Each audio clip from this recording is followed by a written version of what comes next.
Reactions of certain transition elements.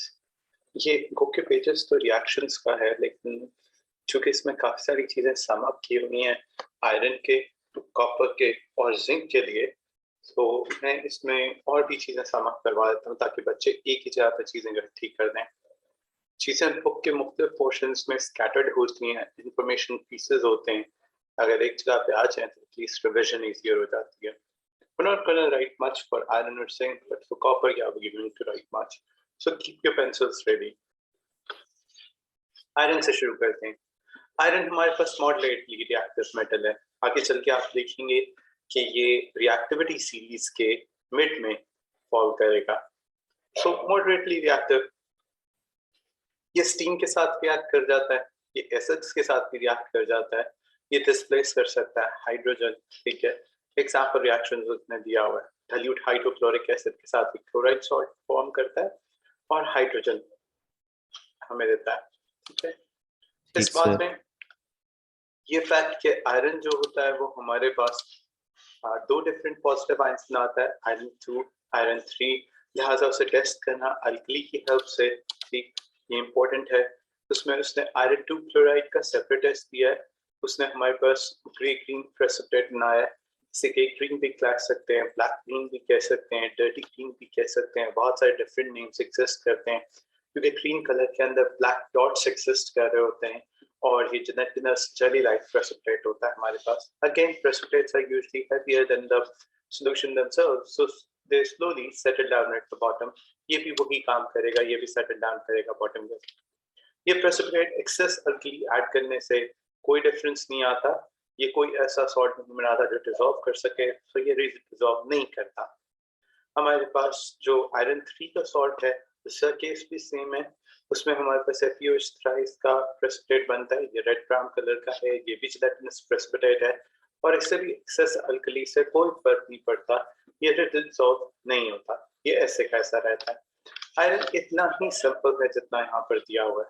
ठीक है, याद रखिए कि आपने इन दोनों इक्वेशन से एक चीज ध्यान में रख लेनी है कि आप आयरन 2 के आयन को आयरन 2 के तौर पे ही ट्रीट करेंगे और 3 के आयन को 3 के तौर पे ही ट्रीट करेंगे गिवन रिएक्शंस में, जब तक कि हमारे पास कोई और चेंज नहीं आ जाता। मसलन इस बात का मतलब क्या है, नोटिस करें कि ये आयरन 2 का आयन है, या अगर आप क्रॉस मल्टीप्लाई करेंगे तो आपको पता चल जाएगा कि Fe के ऊपर 2 पॉजिटिव था। ठीक है, तो आप यहाँ पर जो भी आगे कंपाउंड बनाएंगे 2 पॉजिटिव का है। सिर्फ NaOH की बात नहीं है, लेट्स से प्रेसिपिटेशन रिएक्शन हो रहा है, ये भी प्रेसिपिटेशन रिएक्शन है, कोई और प्रेसिपिटेशन रिएक्शन हो रहा है तो भी आपके पास आयरन इसी नेगेटिव आयन के साथ एंड अप करेगा। हाइड्रोक्साइड होना जरूरी नहीं, ये सल्फेट भी हो सकता है, ये कोई कार्बोनेट भी हो सकता है, ये कोई भी और नेगेटिव पॉलीएटॉमिक आयन हो सकता है। ठीक है, तो आप आयरन 2 ही बनाएंगे, लेट्स से कार्बोनेट है FeCO3 बनेगा, लेट्स से सल्फेट है FeSO4 बनेगा। ठीक है, तो आप इसे पॉजिटिव 2 के साथ ही ट्रीट करेंगे। इसका केस डिफरेंट है, आपको इसे रिवर्स क्रॉस मल्टीप्लाई करने से पता चलता है कि हमारे पास आयरन 3 है। अगर ऐसा होगा तो फिर हमारे पास चेंज आ जाएगी, कार्बोनेट के साथ Fe2CO3 थ्राइस फॉर्म होगा। ठीक है, और सल्फेट के साथ Fe2SO4 थ्राइस फॉर्म होगा। ठीक है, तो आपको ये चीज जहन में रखनी होगी कि यहाँ पर आप आयरन 2 के आयन को आयरन 2 ही लेकर चलेंगे, कोई चेंज नहीं करेंगे, और आयरन 3 के आयन को आयरन 3 ही लेकर चलेंगे, कोई चेंज नहीं करेंगे। क्या चेंज पॉसिबल है? जी हाँ, चेंज बिल्कुल पॉसिबल है, और उसके लिए हम जानते हैं कि हमें ऑक्सीडाइजिंग या रिड्यूसिंग एजेंट्स को जहन में रखना होता है। ठीक है, तो मैं यहाँ पर नोट कर रहा हूँ, आप बेशक आयरन वाली साइड पर नोट कर लें, आप यहाँ पर मत नोट कीजिएगा क्योंकि आपको अभी यहाँ पर और काफी कुछ नोट करना होगा। मैं तो मेरे सामने सिर्फ इतनी स्क्रीन है इसलिए मैं यहाँ पर लिख रहा हूँ। आयरन 2 को आप चेंज करेंगे आयरन 3 के अंदर जब आपके पास कोई भी रिएक्टेंट्स में ऑक्सीडाइजिंग एजेंट होगा। ठीक है, रिएक्टेंट्स में मौजूद हो, ऑक्सीडाइजिंग एजेंट्स में कौन सी एग्जांपल आती है हमारे पास उसमें KMnO4 आ जाता है, ठीक है, हमारे यस पास सर। K2Cr2O7 आ जाता है, ठीक है, हमारे पास इसी तरह से H2O2 आ जाता है। ये वो तमाम ऑक्सीडाइजिंग एजेंट्स एग्जांपल्स में से हो सकते हैं जो हमारे पास चैप्टर 4 में ऑक्सीडेशन वाले टॉपिक में दिए हुए हैं। ये मैंने वही नाम या फॉर्मूला लिखे हैं जो चैप्टर 4 में ऑक्सीडेशन वाले टॉपिक में मौजूद हैं। और इससे वाइस वर्सा या रिवर्स तब होगा जब आप इसको किसी रिड्यूसिंग एजेंट के साथ हैंडल कर रहे होंगे, यानी Fe3 को Fe2 में तब कन्वर्ट करेंगे जब आपके पास कोई रिड्यूसिंग एजेंट होगा लिस्ट में, ठीक है। रिड्यूसिंग एजेंट में हमारे पास फिर पोटेशियम आयोडाइड हमने एग्जांपल के तौर पर पढ़ा हुआ है, ठीक। हाँ, ओजोन भी ऑक्सीडाइजिंग एजेंट हो सकता है, अकेला ऑक्सीजन भी ऑक्सीडाइजिंग एजेंट हो सकता है, एयर भी हम ऑक्सीडाइजिंग एजेंट के तौर पे ही कंसिडर करते हैं क्योंकि एयर में नाइट्रोजन और ऑक्सीजन अबंडेंट गैसेस हैं, उसमें नाइट्रोजन जो है वो फेयरली अनरिएक्टिव है, ऑक्सीजन एक रिएक्टिव गैस है, तो एयर को भी हम ऑक्सीडाइजिंग एजेंट के तौर पे ही ट्रीट करते हैं। इसके अलावा हम जितने भी रिएक्टिव नॉन मेटल्स हैं उन्हें अच्छे ऑक्सीडाइजिंग एजेंट्स, जबकि जितने भी रिएक्टिव मेटल्स हैं उन्हें अच्छे रिड्यूसिंग एजेंट्स के तौर पे कंसिडर करते हैं, ठीक है। तो ठीक आपने सर। ये कन्वर्जन जहन में रखनी है। 2016 के बाद ये वाली कन्वर्जन पेपर 6 के अंदर आई हुई है और बाकायदा कलर्स के हिसाब से, जैसे कि ये आप ग्रे ग्रीन प्रेसिपिटेट देख रहे हैं या रेड ब्राउन प्रेसिपिटेट देख रहे हैं, तो उन्होंने एक प्रेसिपिटेट फॉर्म कर लिया, उसके बाद उस प्रेसिपिटेट का कलर इंटर कन्वर्ट किया with the help of an oxidising और रिड्यूसिंग एजेंट। तो बच्चे अक्सर कंफ्यूज हो जाते थे कि ये कौन सा है, शायद कोई और ट्रांजिशन एलिमेंट का प्रेसिपिटेट बना दिया, ऐसा नहीं है। ये कलर्स आपस में ही चेंज हो सकते हैं अगर आप इस तरह का कोई स्टेप करते हैं। मसलन ग्रे ग्रीन प्रेसिपिटेट बना हुआ है, वो रेड ब्राउन में कन्वर्ट किया जा सकता है अगर आप कोई ऑक्सीडाइजिंग एजेंट इस्तेमाल करें। मैं काफी सारे नाम लिख चुका हूँ ऑलरेडी। और रेड ब्राउन प्रेसिपिटेट को ग्रे ग्रीन में कन्वर्ट किया जा सकता है अगर आप इसके साथ कोई रिड्यूसिंग एजेंट यूज करते हैं, ठीक है। तो ये चीज जहन में रखनी है कि ऑक्सीडाइजिंग या रिड्यूसिंग एजेंट्स के साथ हम एक आयन को दूसरे में या दूसरे आयन को पहले में वाइस वर्सा कर सकते हैं। अगर ये क्लियर हो गया तो फिर आगे कॉपर पर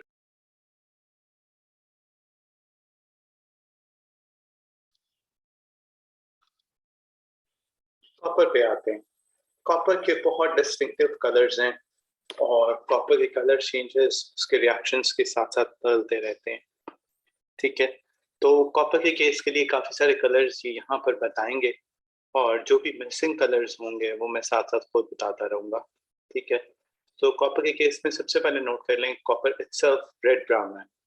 अब कॉपर के केस में जो कलर्स काफी ज्यादा हैं तो हम वो साथ साथ नोट करते जाएंगे जैसे जैसे यहाँ पर रिएक्शंस आते जाएंगे।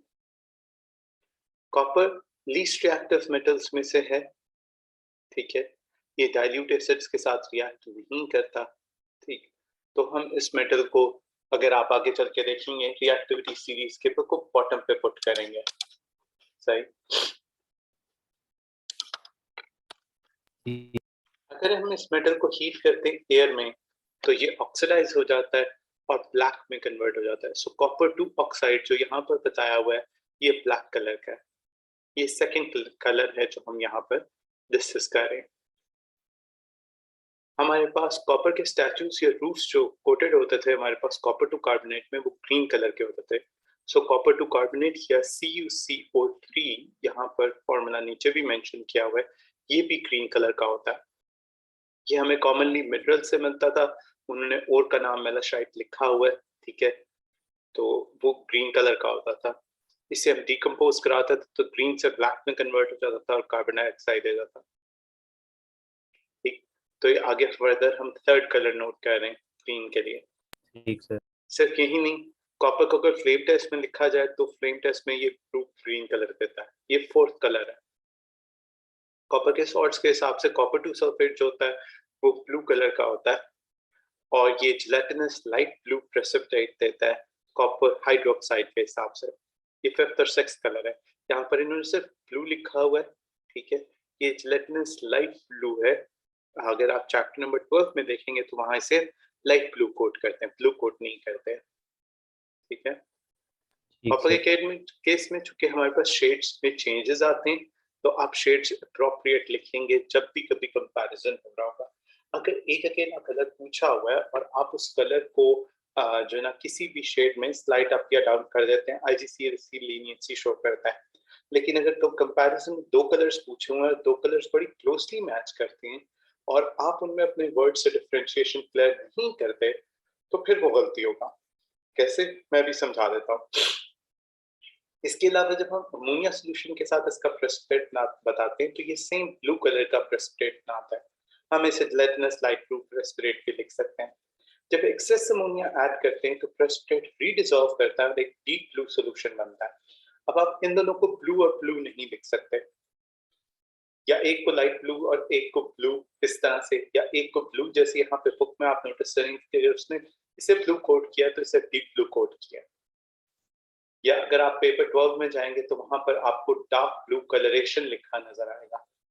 ठीक है ना, एक के साथ प्रेसिपिटेट और एक के साथ कलरेशन या सोल्यूशन। तो ये वर्डिंग डिफरेंशिएट करने के लिए होती है। मेक श्योर आप भी इसे इसी तरह से डिफरेंशिएट कर रहे हो प्रॉपरली। याद रखिए दोनों ओके केसेस में सर। हमारे पास जो है वो प्रेसिपिटेट्स जो हैं वो लाइट ब्लू कलर के हैं, लेकिन अमोनिया जो है वो एक्सेस में रीडिसॉल्व हो रहा है और डीप ब्लू कलरेशन या सोल्यूशन दे रहा है। सोडियम हाइड्रोक्साइड के साथ ऐसा रिएक्शन नहीं आता। ये हमारे पास उस अगला कलर था। ठीक। ठीक सर। तो कॉपर के केस में हम अप्रोक्सीमेटली 6-7 डिफरेंट कलर्स बता रहे होते हैं, आपने वो सारे के सारे ज़हन में रखने होते हैं। और वो 6-7 डिफरेंट कंपाउंड्स के साथ हैं। एक्सेस अमोनिया वाला कंपाउंड छोड़ के, तो ये कम्प्लेक्स है और कम्प्लेक्स हम इस टाइम पे पढ़ाते नहीं आपको। बाकी हर केस में हमने कंपाउंड या एलिमेंट नेम बताया। कॉपर रेड ब्राउन था, वो एलिमेंट था। कॉपर ऑक्साइड दूसरे नंबर पे आता था, वो ब्लैक था। कॉपर कार्बोनेट तीसरे नंबर पे आया था, वो ग्रीन था। कॉपर का अपना आयन में colour copper positive two ion blue green colour का था। कॉपर सल्फेट को हमने ब्लू कलर का बताया था। यहाँ पर उसने नहीं बताया हुआ, लेकिन कॉपर सल्फेट अगर पेंटाहाइड्रेटेड हो या हाइड्रेटेड फॉर्म में हो, सिंपली स्पीकिंग, वो यहाँ पर नहीं है इसलिए सेपरेटली लिख रहा हूँ, उसे हम ब्लू कहते हैं। लेकिन अगर वो कॉपर सल्फेट एनहाइड्रस हो जाए, ठीक है, तो फिर वो व्हाइट कलर का हो जाता है। तो ये याद रखिएगा कि ये हाइड्रेटेड है और इसे हम ब्लू कहते हैं, और ये एनहाइड्रस है और ये व्हाइट है। तो एक ठीक कलर जो सर। सारी राइटिंग में मेंशन नहीं हुआ, वो anhydrous copper sulphate, copper 2 sulphate था और वो व्हाइट कलर का होता है। So ठीक on sir. the top of whatever is mentioned in the written part portion of the book, उसके ऊपर एक और हमने व्हाइट भी नोट किया। कॉपर 2 हाइड्रोक्साइड जो है, वो चाहे आप अमोनिया सोल्यूशन से बना रहे हो, चाहे आप सोडियम हाइड्रोक्साइड से बना रहे हो, वो हमारे पास लाइट जिलेटिनस ब्लू प्रेसिपिटेट्स हैं। ठीक है। और उसके अलावा एक्सेस अमोनिया से हमारे पास डीप ब्लू कलरेशन है। There are 7 to 8 different colors of copper. ठीक। ठीक सर। आगे आते हैं जिंक पे। जिंक मॉडरेटली रिएक्टिव लिस्ट में टॉप पर आता है। आगे चल के हम इससे रिएक्टिविटी सीरीज में बताएंगे भी। ये अलबत्ता आयरन की निस्बत या बाकी एलिमेंट्स जो मॉडरेटली रिएक्टिव हैं, चूंकि उस लिस्ट में टॉप पर आ रहा है, तो हमारे पास ये हाइड्रोजन के डिस्प्लेस करेगा स्टीम या डाइल्यूट एसिड्स के साथ रिएक्ट करके। नोटिस करेंगे स्टीम के साथ भी रिएक्ट कर रहा है, जिंक ऑक्साइड या हाइड्रोजन आ रहा है, या एसिड के साथ भी रिएक्ट कर रहा है, क्लोराइड सॉल्ट और हाइड्रोजन आ रहा है। इसके कार्बोनेट्स भी डिकम्पोज कर जाते हैं थर्मली हीट पर। ठीक है। नोटिस करें कि जिंक ऑक्साइड का कलर व्हाइट बताया जा रहा है, कार्बोनेट का कलर भी व्हाइट बताया जा रहा है। इंटरेस्टिंगली जब हॉट होता है, जिंक ऑक्साइड प्रोड्यूस होता है येलो कलर में, और जब ये कूल डाउन हो जाएगा तो ये व्हाइट होगा। तो ये स्टार्ट में येलो होता है ये जिंक ऑक्साइड, बाद में ये व्हाइट कन्वर्ट होता है।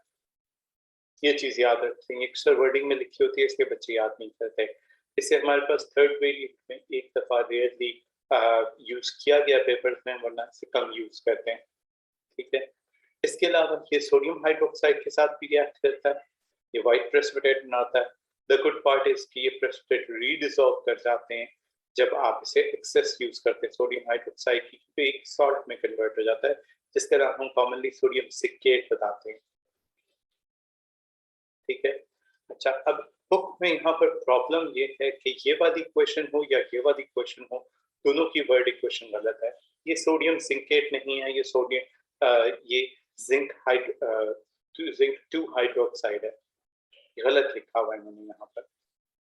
और यहाँ पर ये प्रॉब्लम है कि साथ वाटर लिखना था और वाटर मेंशन नहीं किया हुआ, ठीक है। तो इसकी दोनों की वर्ड इक्वेशन गलत लिखी हुई है। मेक श्योर कि आप इसे ठीक कर दें। This one is zinc 2 hydroxide.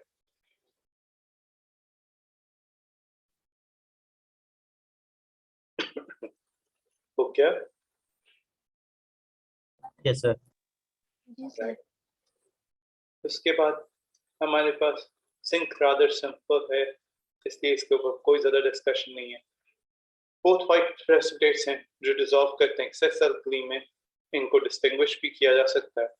अगर अमोनिया सोल्यूशन यूज किया जाए, सोडियम हाइड्रोक्साइड ना यूज किया जाए तो, ठीक है। बोथ केसेस में हाइड्रोक्साइड प्रेसिपिटेट फॉर्म होते हैं, लेकिन जिंक हाइड्रोक्साइड रीडिसॉल्व कर जाता है एक्सेस अमोनिया सोल्यूशन में, जबकि एल्यूमिनियम हाइड्रोक्साइड नहीं करता। तो जिंक और एल्यूमिनियम दोनों वाइट प्रेसिपिटेट्स हैं, लेकिन इनको डिफरेंशिएट करने के लिए, डिस्टिंग्विश करने के लिए हमारे पास तरीका है। ये चैप्टर नंबर 12 में भी क्लैरिफाई किया हुआ है, इसी को हमने डिस्कस किया था चैप्टर नंबर 5 में भी, यही बात चैप्टर नंबर 7 में भी आती है, और ये पास्ट पेपर्स में भी बहुत ज्यादा यूज की जाती है इसी पर्पस के लिए कि दोनों के वाइट प्रेसिपिटेट्स हैं, और दोनों को चेक करने के लिए हमारे पास डिस्टिंग्विश करने के लिए तरीका यही है। आगे आते हैं 8.4 रिएक्टिविटी पर। बल्कि एक काम करते हैं, हम मीटिंग